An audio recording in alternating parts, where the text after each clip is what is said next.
experience is just from a working sense. I worked one event for OTK. It's a really, really long story, so I'm gonna try to keep it short and just focus on Mizkif. To give context, I was a fan of OTK when they were at their peak, and I had reached out to them just saying like, I'm a big fan, and if you need help with anything, because I come from film and TV, I'm a very behind the scenes person. They reached back out saying, do you want a job? Like flat out, would you like to work for us? Living in LA with my boyfriend, I'm like, I don't know if I want to move everything for Austin. This is the one smart thing I did in this whole experience was I said, let's do one shoot together and we'll see if this is a good fit or not. So then they said, okay, we have this big event coming up, and it was a really big event. And I said, okay, I will do this with the stipulation that there will be a separate event planner because I can't tech produce and do event planning at the same time. And there will be rehearsals, and I forgot what other things I said. They said, yes, yes, yes, yes, yes. After all that, we had a call with all the members of OTK at that time. They were throwing out more ideas and it was getting more expensive. As far as like who's hosting the event, I was surprised. Asman was the first one to speak up and say, I would like to host this event. Immediately, Mizkif jumped in and said, no, I think me and Asman should do it and it should be on my channel. Even then, people would joke about like Asman not being part of things. So I thought, hey, he's offering and willing and wanting to do this. Let him do it. I think he and Rich would have made it a great host. Immediately, Mizkif just steamrolled over him and said, no, I think it should be me and Asman. Everyone just went along with it. And I was a little surprised that there wasn't like a discussion about it. Fast forward to the week of the event, I'm there. I'm not getting anyone for rehearsals. Normally, for an event like that, for how big it became, I would do a week's worth of like building and testing and rehearsing.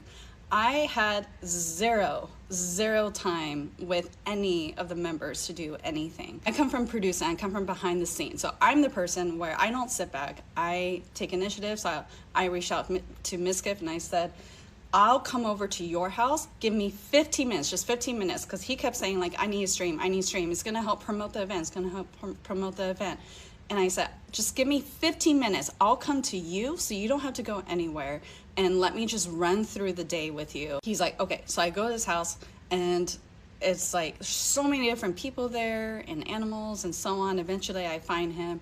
I walk him through like the call sheet, the schedule, everything. And I forgot to mention that I even made a printout of an overview of the event area of like, and this is a huge space of where like the intro is going to be, the performers, the pyro. Again, I agreed to a lot more than I should have, and all this other stuff. So that way I can, in that 15 minutes, rehearse him and walk him through what he needs to do. The day of, I wanted him and all the other members there 2 hours before to do a whole rehearsal, and he wasn't there. And again, he's the one actually hosting this, and he wasn't there. He showed up like 20 minutes before we were supposed to go live. I was trying to run him through really quickly, like, don't go to this area, don't go to this area. Like, we have intense up here, here, here. When you work with a crew, you know how Kai's always yelling, like, production. Production needs things like pre-set up, or they need to know in advance. And that's why things go wrong a lot on live streams when you work with a whole crew. 2 minutes we're supposed to go live. And Asfan and I are like consoling him because the whole time he's there, he's like, I don't want to do this. This is going to be awful. Yada, yada, yada. And he was like that from the start. They're supposed to wear these like costumes. He's like, I don't want to wear these. I'm like, these were your guys' ideas. Asfan is, you know, being really like supportive and like, no, it's going to be great. Come on, just like put it on. And he's still like refusing to do it 2 minutes before we're supposed to go live.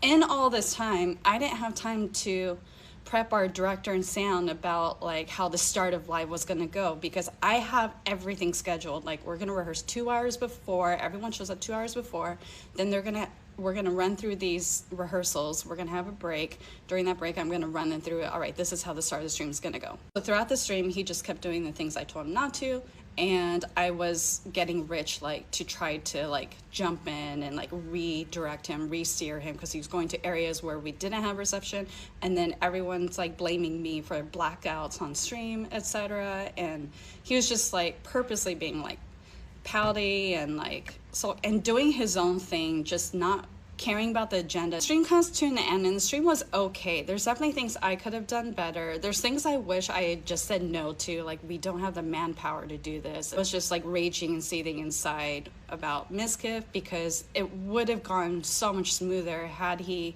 rehearsed and shown up earlier and not purposely like done the things I asked him not to. But what hurt the most was not just Mizkif. Immediately after the live was done, still at the event, we're like packing up, everyone's leaving, etc. Everyone iced me out.